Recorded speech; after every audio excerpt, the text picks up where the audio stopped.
Ahí escuchábamos un pequeño resumen de los 52 años de la Noche de los Bastones Largos. Y bueno, también como habíamos dicho al principio, continuando con lo pautado en el programa, tenemos ya a nuestra invitada con nosotros. Le damos la bienvenida a Noemí Labrune, referenta de Derechos Humanos de toda la región, del Alto Valle, fundadora de la Asamblea por los Derechos Humanos de aquí de Neuquén. Bienvenida. Buen día a la audiencia de Radio Comunidad. Es muy lindo para mí venir a conversar con ustedes, aunque siempre las conversaciones tratan de temas espinosos o tristes o atroces. Pero bueno, vamos a tratar de hablar desde una óptica racional para evitar las tristezas. Y creo que si estamos haciendo desde todos los ángulos, desde todos los ámbitos y en las diferentes, digamos, identidades ideológicas y filosóficas, una resistencia coordinada, conjunta al decreto que reintroduce a las Fuerzas Armadas en la política, digamos, y en la sociedad argentina. Bueno, creo que es bueno dar también una mirada desde ese punto de vista más racional. Cuando hemos salido a la calle el otro día, y también las consignas, ¿no es cierto?, y también las palabras de las madres, y creo que la resistencia de muchísimos y la idea de salir a la calle se sustentaba en aspectos más bien simbólicos y emotivos, emocionales, porque todos estábamos reviviendo la época en que los milicos asesinos estaban en las calles neuquinas, estábamos reviviendo la época en que no había ni un asomo de justicia, mientras que ha habido juicios y condenas. Y bueno, pero esto es más allá de la memoria. Digamos, nuestra marcha ese día se sustentó en la memoria y está bien, es un elemento del que, aunque quisiéramos, no pudiéramos desprendernos, pero acá hay también otras aristas. Empezando, digamos, por lo más pedestre, lo más despreciable, la primera cosa, ¿no? El 9 de julio los militares, el ejército en particular, se negó a desfilar, se negó a lucirse ante el presidente por la avenida Alvear, digamos la más cheta de la ciudad de Buenos Aires, porque habían recibido un aumento del 10%, mientras que las fuerzas de seguridad, que son, digamos, las hermanas menores, gendarmería, prefectura, las policías habían recibido el 20%, porque ya están, digamos, ellos utilizados en trabajo sucio y sobre todo en trabajo también, ¿no? Y bueno, y había que aumentarles. Y las Fuerzas Armadas no desfilaron, hicieron un planteo que no fue público, pero que se conoció, y allí estaba Macri en un dilema, como si él pregona y ejecuta un ajuste salvaje a todo lo que parece superfluo, a todo lo que a su juicio no es indispensable y demás. No puede justificar de ninguna manera los sueldos, las instalaciones, los viáticos, las compras que se están realizando sin interrupción para las Fuerzas Armadas. Porque ¿qué hacen? Ahora no hay más conscriptos, bueno, menos mal, ¿no? Entonces, ¿a quién tienen que entrenar? ¿A quién tienen que enseñar el arte militar? No hay conscriptos, están cerrados, digamos, están vacíos y cerrados también. Los batallones, den una mirada al que está detrás del jumbo, no hay nadie circulando por allí, y eso pasa en todo el país. Entonces, ¿cómo justificar desde la óptica del ajuste del Estado un presupuesto enorme, el de las Fuerzas Armadas, que no tienen ningún objetivo, ninguna misión en este momento? Bueno, debe de haber gente bastante creativa en el mejor equipo gobernante que hemos tenido, y se les ocurre, digamos, anexarse o tomar como propia la hipótesis del imperio norteamericano, que nos ha, digamos, mandado decir por sus representantes que ahora tenemos que asumir una misión diferente como bloque, como, digamos, zona, como región, y eso se refiere a, digamos, el combate del terrorismo, no sabemos cuál, porque hay varios, y de pronto aparece nuevamente el terrorismo de Estado, y el narcotráfico y todo aquello que le parece al señor Trump que puede turbar la paz. Esto me hace acordar a los libros de historia cuando nos contaban que era la Pax Romana. Bueno, esta es la Pax Yankee, sin X al final. Pero no es una paz que le conviene a Latinoamérica, porque estamos en un momento donde la conflictividad social va a aumentar en la medida que están aumentando los ajustes, las regresiones de tipo social y político, ¿no? Y bueno, entonces no va a haber paz, y Pax tampoco. Pero él ha ofrecido esas hipótesis y Macri tomó esas hipótesis, los nuevos desafíos le llama, y es la, digamos, excusa sensacional para poder aumentarles el sueldo. Ahora van a tener algo que hacer, se van a comprar más parafernalia, desgraciadamente, además de, digamos, de la naturaleza nociva, antinatural de esa parafernalia que se compra para espiar a los ciudadanos, se le hace el gran negocio al Estado terrorista de Israel.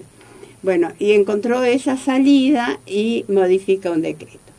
Yo creo que va a haber pronto algunas acciones judiciales porque está bien, él no está modificando nominalmente una ley, sino un decreto, pero cuando el decreto que se modifica cambia el espíritu de la ley, sino quizá la letra, pero sí el espíritu, es anticonstitucional. Sé que hay abogados en el CELS que ya trabajaron en este tema preventivamente, diciendo que esto no se puede hacer.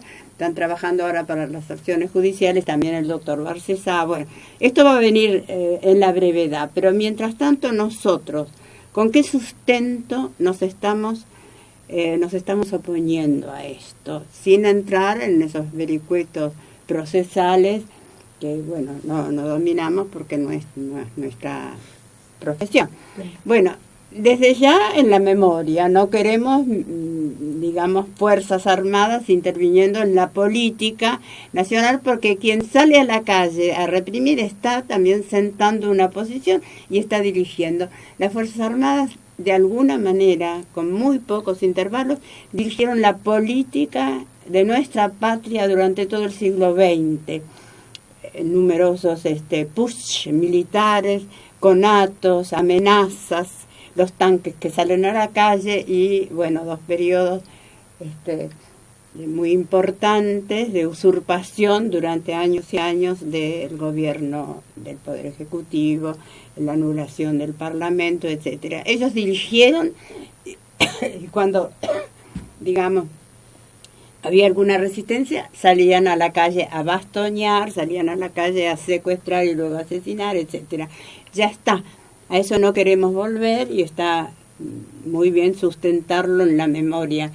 Han dado prueba durante un siglo entero qué significa cuando ellos vuelven a la calle a dictar su ley, y eso no lo vamos a aceptar y no va a ocurrir porque vamos a seguir la resistencia hasta el final.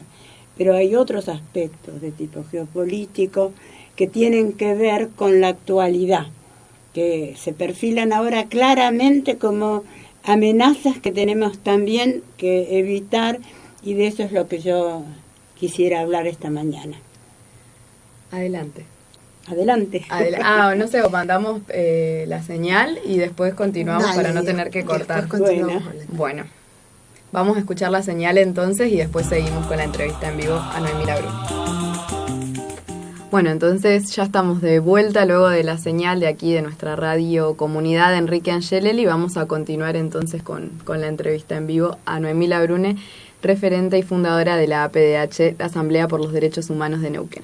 Sí, ahora recién en off, uno de los compañeros que me está entrevistando habló con razón de que el antecedente sobre el que se va a apoyar esa acción jurídica que va a venir es sin duda la ley de 1988, votada por unanimidad en el Parlamento, a iniciativa del presidente Alfonsín, donde separa drásticamente a las Fuerzas Armadas de toda acción, digamos, de toda intervención en la seguridad o en la conflictividad interior, porque su única misión es la defensa de la soberanía nacional, o sea, exterior a las fronteras. Bueno, pero de todas maneras, lo que yo quisiera actualizar, ¿no es cierto?, en el pensamiento de todos nosotros los que nos oponemos a la aplicación de este decreto, es que estamos en un momento en que el imperialismo yanqui, que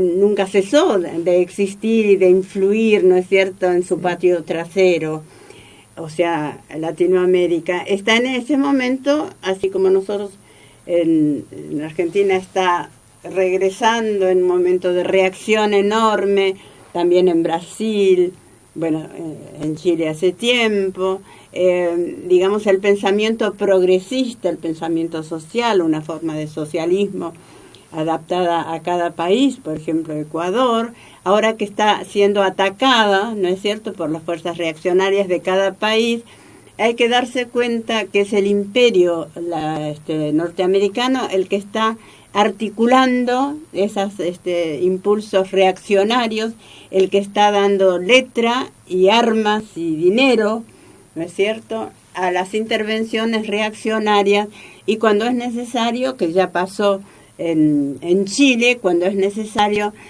por interpósita persona, es decir, a través de las fuerzas militares o civiles de cada uno de estos países que habían hecho un paso enorme hacia la democracia social, bueno, cuando es necesario se anula, ¿no es cierto?, se destituye a ese poder legislativo, ejecutivo, la gran pelea en este momento, la gran lucha en Ecuador, pero pasó en Brasil acá al lado, ¿no es cierto?, se están buscando las condiciones para darlo en Nicaragua y en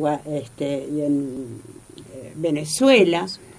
Bueno, cuando todo esto está sucediendo, nosotros no podemos, digamos, dejar de unir este decreto de Macri, reintroduciendo en la política a las Fuerzas Armadas, con este intento, hasta ahora en algunos países exitosos, de Norteamérica, de anular la ola progresista que animaba a los gobiernos de la región para retrotraernos a los momentos más oscuros, más reaccionarios de la política de cada uno de nuestros países. Y eso también tiene que ver con esta base militar que intentan poder poner en Neuquén, contra la cual marchamos varias veces ya y vamos a seguir marchando. Por ejemplo, marchamos en auto, en la caravana, donde llegamos hasta allí para mostrarle a la población de Neuquén y del país, a través de los medios, ¿no es cierto?, qué es lo que están pretendiendo con la instalación de esa base, que tampoco, digamos, se va a construir porque nos vamos a oponer, digamos, con los medios necesarios para que ese proyecto también caiga. Pero está relacionado, porque yo no he visto en todos mis largos años de vida, y yo nací en el 30, en el momento donde dicen, la primera intervención del poder militar en la política, pero no fue la primera, porque antes estaba la Semana Trágica, donde ellos intervinieron en el 18, está, digamos, la Patagonia trágica con todo el avance de las Fuerzas Armadas contra los obreros de la Patagonia, y hay varias invasiones en ese siglo XX a territorio de los pueblos originarios, también ejecutadas por el ejército. Así que en realidad lo del 30 fue una intervención dirigida al Poder Ejecutivo, pero antes había habido otras. Bueno, yo no he visto nunca en todos esos años, ni tampoco documentando, ¿no?, con la historia anterior del siglo XX, no he visto nunca que un general, digamos, se rebaje a dar, digamos, letra a la policía, les ordenan hacer tal o cual cosa.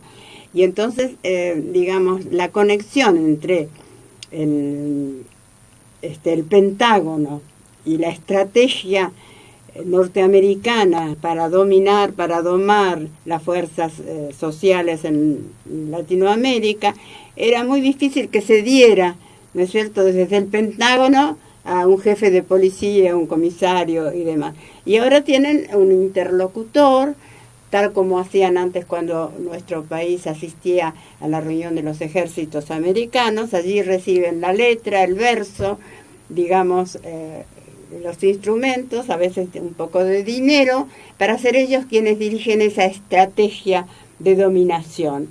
Y bueno, hacía falta ese eslabón las Fuerzas Armadas, van a tener su asentamiento, pretenden tener su asentamiento en Neuquén, y esto está relacionado también, porque en Neuquén, porque en el Chaco, donde no consiguieron establecerla, pero lo intentaron, bueno, porque allí hay pueblos originarios que se están oponiendo al despojo. En el Chaco es los ojeros que los despojan de su tierra para, digamos, fumigar y establecer la soja, pero ellos ya no pueden ser más campesinos productores, tienen que migrar como mano de obra barata a las ciudades. Bueno, en el Chaco no lo permitieron, pero también había una base en proyecto, y acá resulta que descubrieron hace unos años que esa tierra en la que habían confinado, ¿no es cierto?, a las comunidades originarias, no era un pedrero como pensaban durante, digamos, a partir de la campaña del desierto, sino que era una plataforma sobre gas y petróleo. Entonces ya no se la pueden otorgar a los pueblos originarios, hay que estar muy atento, porque los pueblos originarios han recuperado su identidad y su lucha por el territorio, por la cultura. Bueno, y entonces, como hay que vigilarlos de cerca, pongamos una base, comillas, humanitaria, donde estemos, digamos, sin que el periodismo esté husmeando qué reuniones tienen los generales, qué reunión tiene el agregado militar de Norteamérica, y tenemos un lugar donde ir, a lo mejor regalar algún catre, ¿no?, alguna cosita para camuflar. Entonces, todo esto son los desafíos actuales. Nos sustentamos en la memoria, y es importante, no solamente por su valor simbólico, sino porque ha habido la posibilidad, por el trabajo de los organismos y de muchos grupos de la sociedad, no solo los organismos, de una transmisión a las nuevas generaciones, que no fueron víctimas directas del terrorismo de Estado, que sí están enfrentando todavía consecuencias del terrorismo de Estado. Pero bueno, ese es, digamos, uno de los aspectos. No los queremos porque fueron milicos asesinos. Bien, nos dicen que no son los mismos, que esto por suerte ya murieron.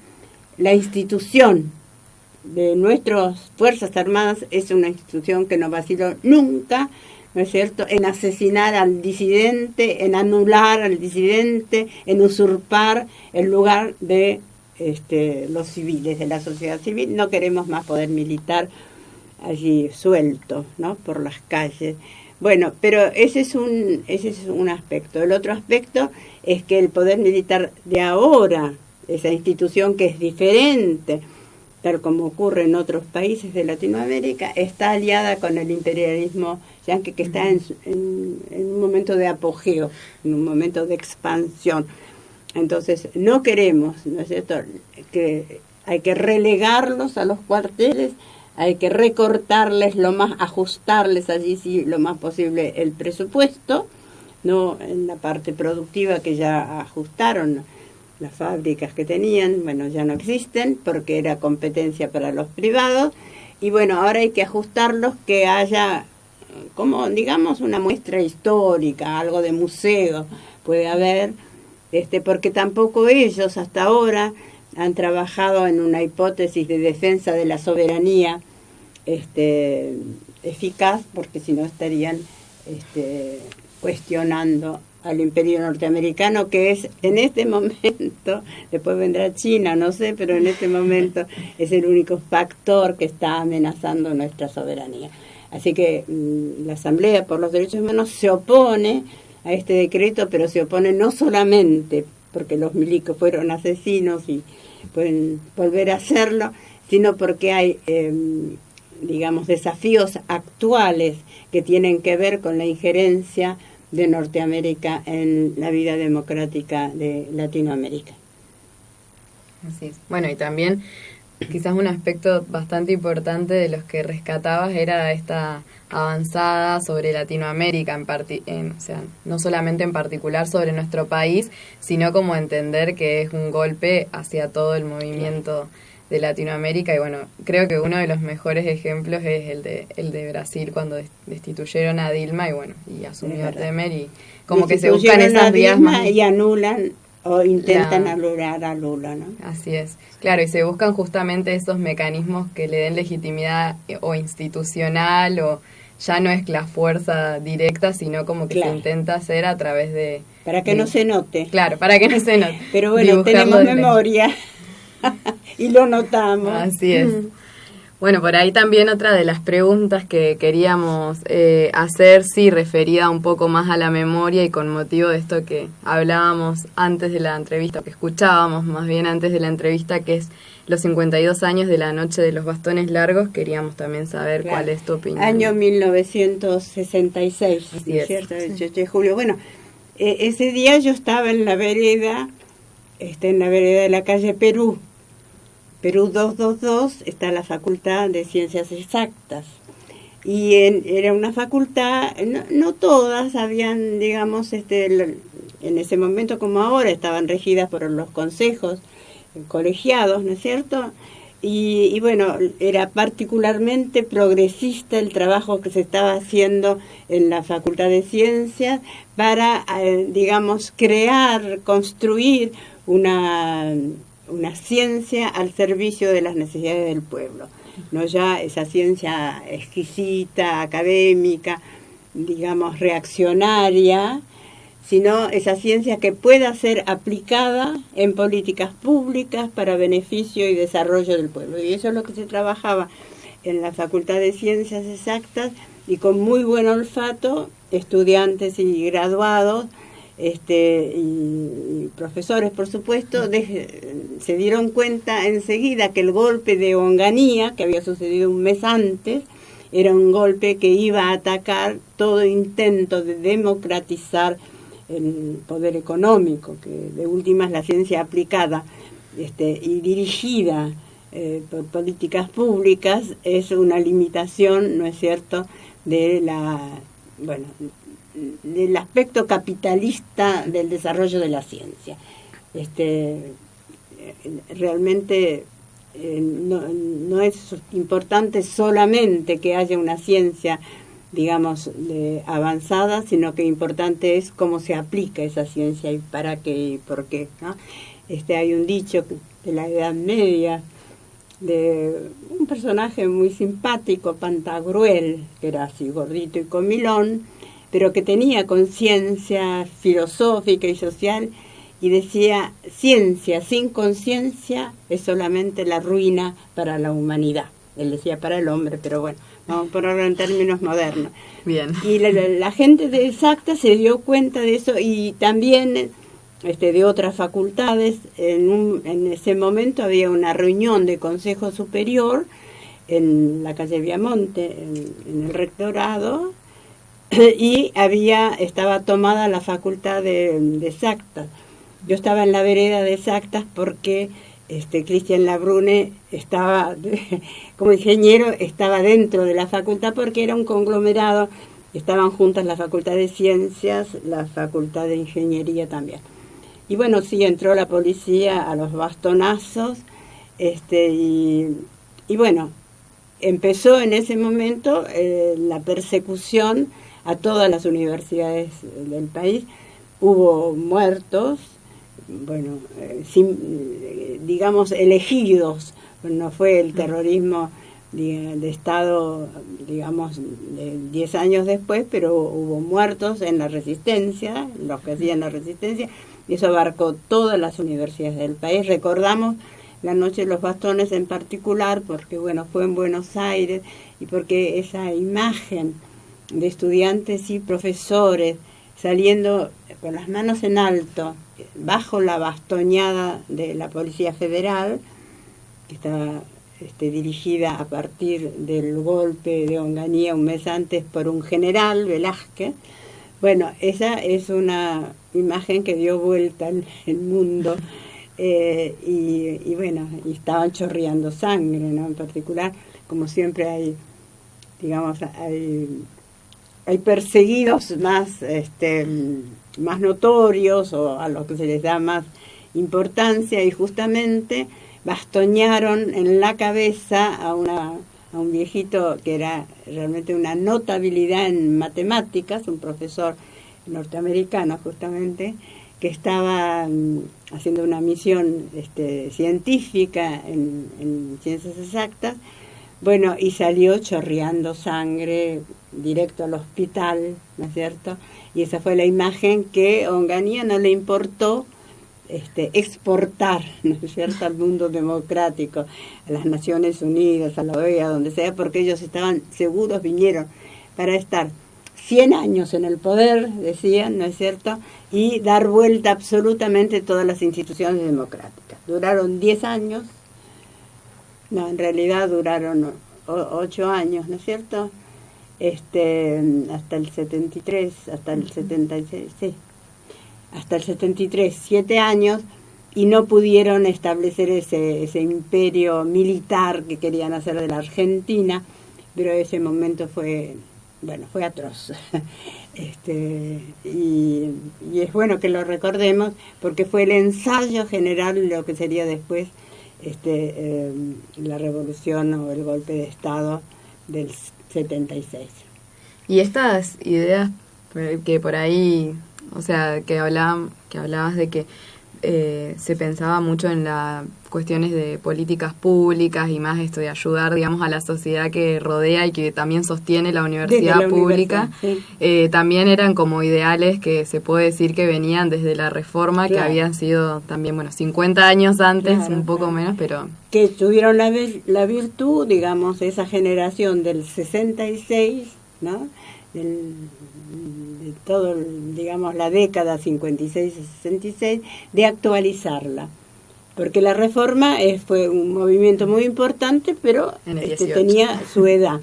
Había evolucionado la ciencia, la técnica, las sociedades, y había que actualizarlo. Y el mérito de esa generación, digamos que transitó por la universidad de 1956 al 66, fue actualizar esos ideales sin desvirtuar, sin bajar ninguna bandera, pero actualizarlos para que tuvieran, digamos, un resultado inmediato y efectivo en la sociedad, en la producción, en el poder económico, y de alguna manera ser un freno al desarrollo del capitalismo brutal, salvaje, que vimos después. Bien, y hablando un poco del rol social de las universidades en nuestro país, queríamos preguntarte, teniendo en cuenta que has sido nombrada honoris causa por la UNCO y que hace poco hiciste también una donación a la institución, queríamos preguntarte cuál es tu opinión en este contexto de crisis financiera que se vive en la UNCO. Y bueno, es, digamos, el intento del gobierno, el mismo intento que está haciendo con la educación primaria y secundaria a través de los gobiernos provinciales, lo está haciendo, digamos, anular, apocar, dejarla sin instrumentos a la universidad pública, que es aquella que enarbola estas políticas, ¿no?, que digamos apuntan a disminuir la desigualdad, a fortalecer los sectores populares. Bueno, esa universidad no es un instrumento a favor de las políticas que está aplicando el gobierno nacional en este momento, y por eso hay que perjudicarla para que tenga solamente la posibilidad de sobrevivir. Vendrán los técnicos formados en universidades exteriores o la universidad privada de acá, esos que han generado a esos técnicos tan idóneos que están arruinando el país, ¿no? Los CEO de las empresas del mejor gobierno que hemos tenido. Y bueno, si no hay más universidad pública, digamos, eficiente, si no hay más universidad pública con un presupuesto que le permita realmente ejecutar los mandatos de la reforma universitaria, bueno, la otra universidad reinará, la ciencia importada reinará y seremos un apéndice de todo lo que ocurra en el imperio. Así que esto no es solamente la milladura, ¿no es cierto?, de estos años que podemos vivir un poco ajustados, es un intento de destrucción de la universidad pública para que no pueda ejecutar su misión social. También otro de los temas de actualidad que por ahí nos interesaba consultar es acerca del rol de la Asamblea en el juicio de Solano, de Daniel Solano. Sabemos que bueno, han comenzado y han venido acompañando esta causa más allá de la sentencia que vamos a conocer el día miércoles 1 de agosto, que se han reunido con el procurador de la provincia de Río Negro y que van a hacer presentaciones internacionales sobre este caso. Mira, modestamente te digo que nosotros hicimos poco y empezamos tarde. Hay un grupo muy importante de apoyo que, digamos, que tiene alumnos y profesores en alguna medida, pero que sobre todo de la comunidad democrática del Alto Valle, que se ocupó durante todos estos muchos años. 2011 fue el asesinato, ¿no es cierto?, el secuestro, y estamos en el 2018 recién esperando la sentencia vamos a decir, la primera sentencia, pues claro. Esto sigue, y nosotros empezamos tarde porque, bueno, estábamos muy absortos, o por lo menos absorbidos, por los juicios de lesa humanidad, que digamos que fueron muy difíciles. Ahora nos queda uno solo, y bueno, pero ya ahora todo se ha allanado porque hay cosas juzgadas, bueno, hay toda una jurisprudencia, pero en ese momento no teníamos poder de fuego, diría yo. Y la Asamblea es lo que es por la colaboración de la ciudadanía, y bueno, muchas veces esa colaboración no alcanza, es como la manta, que si uno la tira de un lado se le enfrían los pies, y si los pies están calentitos le da dolor de garganta. Entonces, si nosotros nos ocupábamos del caso Solano, pero ahí no podíamos hacer lo que hicimos con los juicios, y es lo que decidimos hacer porque era nuestro mandato. Así que empezamos tarde en realidad a apoyar, a dar el apoyo, y lo centramos sobre todo en trabajar, en convocar y coordinar el trabajo de cátedras para que haya una presencia institucional de la Universidad del Comahue. Y además, bueno, el hecho que un organismo de derechos humanos como tal participara de las convocatorias, de las actividades, creo que también ayudó a sumar. Pero, repito, allí hubo desde el principio un grupo muy importante de apoyo en el Valle Medio, generado en Choloichoel, pero que después fue a Roca. Hay gente de Neuquén que hace el viaje durante todas las audiencias, ¿no es cierto?, que tiene que salir de acá de madrugada, y allí está, y ellos no han aflojado a lo largo de estos 7 años. Y bueno, ahora nosotros llegamos ahora a dar una mano en lo que podemos, pero lo importante en realidad son ellos, creo, y lo que se está gestando también en algunas cátedras a partir de ahora es importante, porque es entonces la universidad que institucionalmente ha empezado a participar. También, bueno, mencionaste justo otra de las preguntas que por ahí también teníamos interés de hacer, que es sobre los juicios por delitos de lesa humanidad cometidos durante la última dictadura cívico-militar aquí, que se han desarrollado aquí en nuestra región. Comentabas que quedaba solamente un juicio de los 6 que se habían planificado. Sí, en realidad un juicio importante, que es aquel que reúne a las víctimas que fueron secuestradas en Neuquén y trasladadas a Bahía Blanca, donde desaparecieron algunas y otras sufrieron todo lo que se puede sufrir, ¿no es cierto?, en la escuelita, también llamada escuelita, en lugar de tormentos y de aniquilación, ¿no?, que tenía el quinto cuerpo. Después hay unos casos sueltos que han sido denunciados tardíamente, ninguno de, digamos, homicidio o desaparición forzada prolongada, digamos, pero que también van a ser motivos de juicio. Hasta ahora los juicios llamados Escuelita 1, 2 hasta el 5 reúnen a la casi totalidad, diría a la casi totalidad, sí, de las víctimas, de los militares que han podido ser imputados, porque estamos hablando de juicios y se necesita tener pruebas eficientes para las imputaciones. Y como organismo de derechos humanos estamos, digamos, pensando que fue importante porque institucionalmente se ha castigado con las sentencias a miembros de las Fuerzas Armadas y de seguridad, gendarmería, policías, ¿no es cierto? Y eso tiene valor de cosa juzgada, no va a poder ser, digamos, desvirtuado por ninguna declaración política, por ningún pérfido tampoco, ¿no es cierto? Porque es cosa juzgada que ha, digamos, afrontado las apelaciones de las defensas en las otras instancias. Ellas ni siquiera han ido al nivel interamericano porque no tienen elementos para decir que esas sentencias no son las que corresponden, de manera que institucionalmente ha sido una etapa importante de la lucha contra el terrorismo de Estado.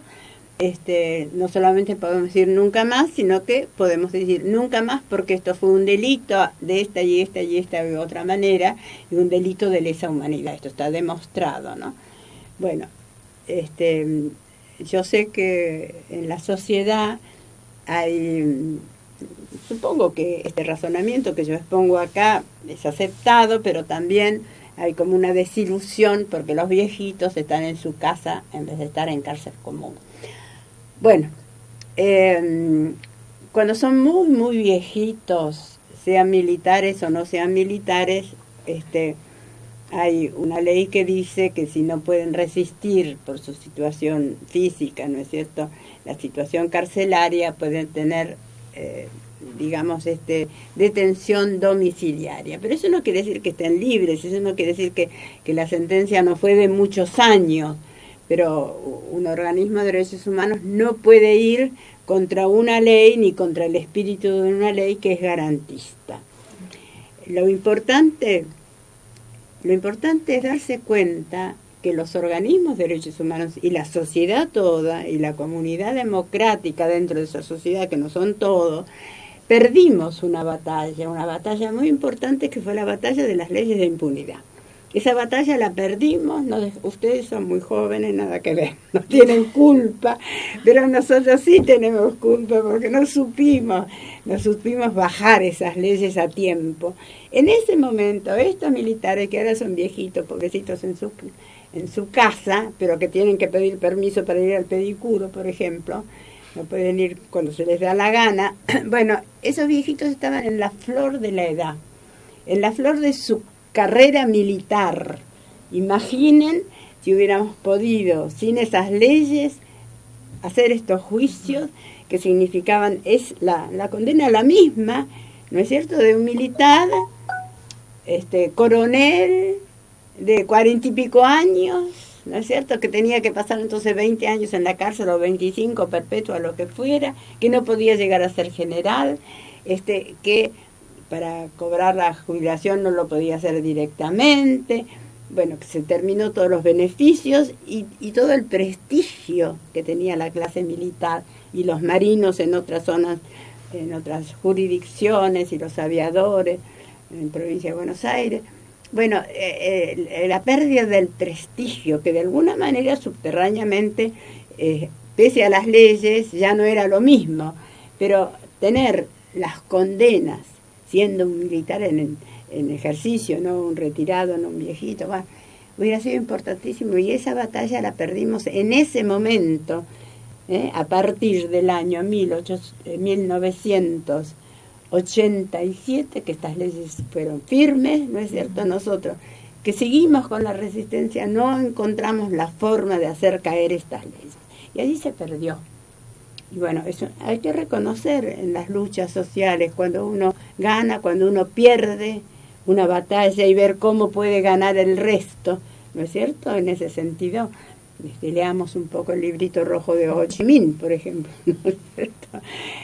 Las guerras anticoloniales tienen muchos ejemplos de batallas perdidas y de otras ganadas porque se hizo determinada, se cambió la estrategia, que es un debate, es un estudio que tenemos que hacer, pero eso se perdió en ese momento. Ahora un organismo tiene que aceptar que hubo juicio, que hubo castigo, que la institución fue enjuiciada, que eso es un documento histórico, pero que no hemos podido infligir a los autores, ¿no es cierto?, el castigo que se merecían. Es un castigo de baja intensidad. Bueno, pero es así. Sí, una vez en un juicio escuchaba, no me acuerdo quién, pero habían dicho algo así como que estaban ahí porque había justicia, porque hay justicia, eso no se puede negar, pero hay mala justicia, y que por eso, sí, o sea, que hay justicia pero que no hay verdad porque no hablan, y que entonces por eso siguen... Mira, yo sé que la gente está muy exaltada, y a veces uno dice cosas que son exactas, y a veces uno en la barricada o a la salida de una sentencia, de la sentencia dice cosas o tira un tomate, bueno. Primeramente hay verdad, porque al haber cosa juzgada, digamos, no sabemos el lugar en que han depositado o han destruido los restos mortales de la cantidad de asesinados. No lo sabemos porque eso es parte del delito de desaparición forzada, que es un delito compuesto, de varios delitos, y el último de todos es la desaparición del cuerpo.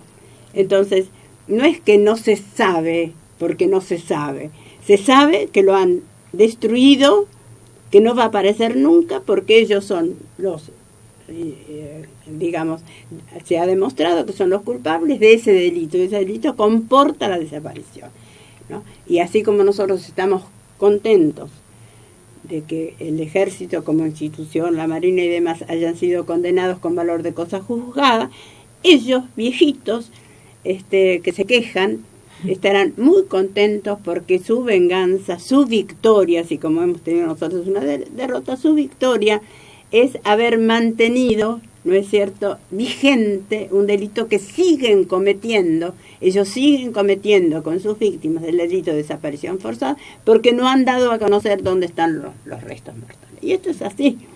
Eso no quiere decir que no haya verdad.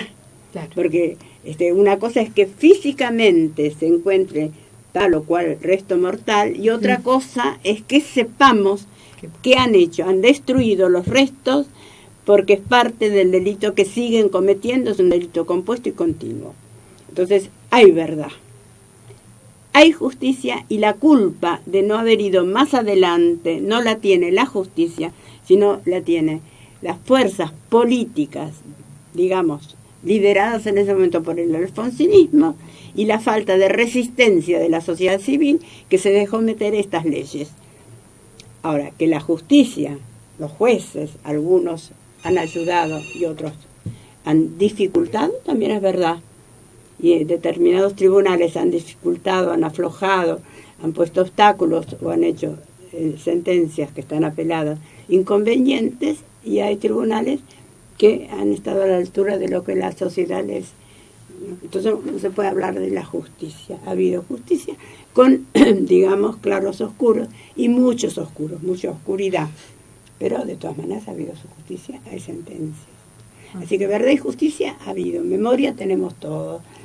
No está tan mal, pero hubo una derrota inicial que fue no haber podido hacer, pero no por culpa de la justicia, sino por culpa de, digamos, determinadas fuerzas políticas y de la sociedad toda, que se quedó tranquila, ¿no? Los años de impunidad por esas leyes fueron los más tranquilos que tuvimos, ¿no?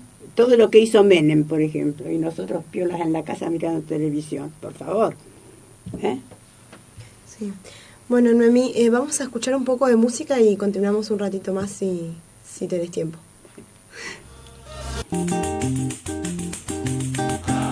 Bueno, continuamos entonces con este programa especial de Tomar la Posta. Estábamos escuchando a 4 pesos de propina con su canción Tocata Mañanera. Y en esta mañana, ya antes de despedirnos, teníamos al menos una cosa cortita para preguntarle a Noemí. Noemí, para vos, ¿qué es tomar la posta? Mejor se contesten ustedes, porque yo no voy a tomar ninguna posta. Así que contesten ustedes la pregunta, yo me despido, porque la posta la tienen que tomar ustedes, yo de eso no entiendo. Bueno, no, por ahí queríamos comentarte que nosotros decidimos justamente con ese mismo sentido que vos nos decías, la posta la van a tener que tomar ustedes, o la van a tomar ustedes. Por eso decidimos ponerle ese nombre, digamos, a este programa. Nada, bueno, entendiendo que es necesario como aportar y en lo que se pueda y obviamente continuar en este camino que otras personas y otros compañeros y otras compañeras y mucha gente ya ha iniciado antes. Por ahí nos podés dejar alguna recomendación, si no. No vale la pena las recomendaciones. Cada uno tiene, digamos, adentro la fuerza suficiente para, cuando la posta es difícil y digamos una tarea ingrata, seguirla. Y bueno, no es una recomendación, pero decirle que esa fuerza existe en todos. Hay que buscarla, regarla como una plantita. Y bueno, y cuando uno afloja, buscar un compañero que en ese momento no afloje, y darle un ratito el banderín y uno rehacerse y volver. Bueno, muchas gracias entonces por tus palabras, también por la visita y bueno, esperamos prontamente entonces poder dialogar con vos o con cualquier otro compañero o compañera de la asamblea cuando haya novedades sobre los juicios para también poder estar presente ahí y acompañar en lo que sea necesario. Bueno, muchas gracias y el miércoles estaremos todos esperando una buena sentencia y si no, protestando donde corresponda. Así es. Bueno, muchas gracias. Vamos a escuchar un poco de música entonces y después volvemos para el cierre del programa.